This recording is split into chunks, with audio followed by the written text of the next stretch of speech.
Wave your pride flags, and wear rainbow colors.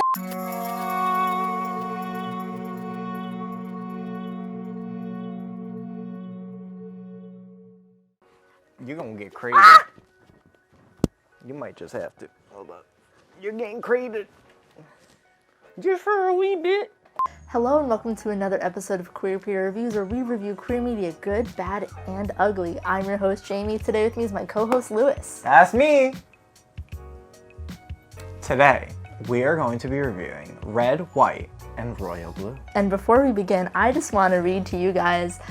Before I rewatched this film, I read some of the reviews for it. Spoiler alert, I did like the film, but I just thought this review was very funny. This review is by Fred. Crap at best, 1 star. First of all, if you're gonna put a film in my suggested feed, at least let me know that it's on the gay side. I think we deserve to know that up front. Turn this off at the first man-to-man kiss. Mwah. This is just proof that reading is a lost art, and clearly the cover picture is not an indicator that this is going to be a very gay movie. I teach my 3rd graders text feature skills, and one of those is look at the cover, and what do you think the cover tells you about what the story is going to be? And clearly, he could not look at the cover and tell me what the story was going to be. Yeah, it also clearly states that this movie is gay. Like I said, reading is a lost art. But yeah, this movie is your typical enemies to friends to lovers type of narrative. And honestly, I think it's one of my favorite, not one of my favorite, but one of our better gay movies out there in terms of romance movies. No, it's definitely up on my top 5. Mm-hmm. So it's about Henry, who is the Prince of England, his grandfather is the current king, and Alex, who is the son of the President of the United States. Henry is closeted and gay, while Alex is bi, but he discovers that throughout the course of the film when he starts to talk to Henry a lot more. Yeah, and then they have a whole private scene with... Ma'am? This is my daughter. She wants to make some guest star appearances, and she is a fighter. Bruce, say hello. That's not how you say hello. Please. From going from enemies to friends to lovers was a very long process because they're teams, because they wound up having this whole scandal about, they called it Cake Gate. That was one, it was a really short scene in the beginning, but that was one of my favorite scenes. Cake falls right on top of them, causes this whole domino effect of them becoming friends because they hate each other for really stupid reasons, which you find out in the film, which leads them, oh wait, maybe they're not so bad, and they become friends, and eventually lovers. My favorite part, maybe for ironic reasons or whatever, is when there's the sound of gunshots and they're in the hospital and then they get thrown into the closet and that's kind of when they have their realization of oh, so that's a stupid reason why you hate me and blah blah blah, and then they realize oh wait, maybe we could actually be friends and hit it off or whatever. But I just found it ironic at the fact that it happened in a closet. Yeah, and then that also makes me question that guy's review I read in the beginning. Obviously they didn't kiss in that scene, but there was tension there. Even though it was tension? Yeah, that was, you could have sworn they were gonna kiss. Did he land on a broom? Or was he just excited to see him? Oh my, hi Rue. Hello, Rue. Baby girl, oh my god. She's here with vengeance. But yeah, after that scene, they start becoming friends. One of my other favorite, little montages is when they're texting back and forth and you have, all those different graphics flying around. I thought that was really cool. And then just having them in the scene as if they're talking to each other when it's just, through text. Yeah. I thought that was really cute. When they're, lying in bed next to each other with, the turkey in the room. Yeah, so, did you know they put a turkey in a hotel room? You hungry? You want turkey? She wants turkey. But yeah, everything changes at the New Year's Eve party scene. They have this really important conversation that I really loved how they wrote it. Henry asks Alex, what would you do if you were the most anonymous person in the world? Yeah. And Alex gives whatever his answer was, and Henry was oh yeah, I date more. And Alex is oh yeah, right, as if it's that hard for a prince to get a date. And then my favorite quote of the film is, The people I can date don't interest me, and the people I'm interested I can't date. I mean, I don't really know how, like, you know, the royalty works. But, like, I don't know, like, having things chosen for you for, like, publicity reasons. Like, oh, go show face with this person, like, for this reason. Or, like, go show face with this person for that reason. I mean, that's very much how this whole movie even started. Was that Henry and... Oh my god. Alex. Yes.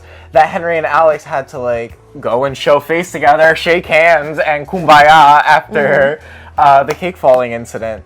So, like, yeah, it just goes to show, like, you know, he really can't just go out and do whatever he wants. And I feel like that's also, I don't think a metaphor is the right word, but you can kind of compare that how we're more accepted being gay in America than other countries. Yes. And I think that's something that we overlook sometimes. It's like, oh, like, just, like, love who you love, but sometimes you can't love who you love depending on the country you're on. And I don't know if that was, like, also trying to have that kind of message. Like, you don't know what someone's situation is like. Like, if you're out and it was easy for you, it might not be for everybody else. Yeah. And then after that, everything just falls into place. I feel like with a lot of gay, like MLM type of movies, they often show, like, the gay relationship as something that's so wholesome, blah, blah, blah, it's cutesy, like, they end the movie with, like, a little kiss, and, like, oh, happily ever after. But this movie gets pretty spicy. There's a lot of hooking up and, like, sex scenes. Yeah. But I feel like they were tastefully done, too. Oh my god, the polo. First of all, the whole invitation to the polo like match had me dying. It's like, I'm not good at polo. I'm not good at polo. Well, sir, who was telling you that you were gonna be the one playing? You can Like, watch yes, me play. that was hot. The way he said it. The sex scenes that they did include were very intimate, and it wasn't just, like, nitty-gritty, like, pushed up against a wall. Like, some of them were. But, like, one of the first scenes they had when they were in Paris. See, like, Yeah. the making out scenes, the hooking up aspect of it, like, yeah, it was, like, the more aggressive, more, like, raunchy, like, type of portrayal. Because, like, when it finally came down to it, to business, like, we see, like, that exchange between, like, the two of them, and Henry's like, let's make love. First of all, the gag, okay? Because honestly, I felt the secondhand embarrassment. Because, I think like, we should make love tonight. no, thank you. Turn off. Immediately. Like, no, we're not making love tonight. Call it anything else you want. No. Yeah, sure, that's what it is. That's what they did. Because no, it was very sensual. It was very, like, loving. And, like, even though he had never done it before, like, there was still, like, a guide to it. Hi, Rue. Hi, baby.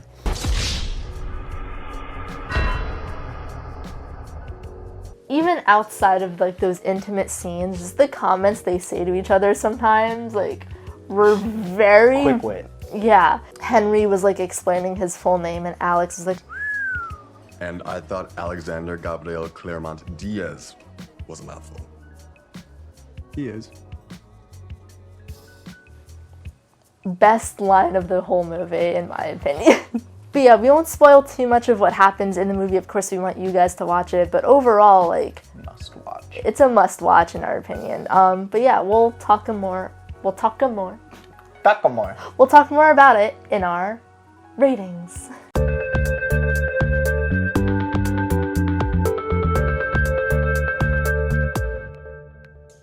Alright, so let's get to the ratings. We're going to start doing something a little bit different.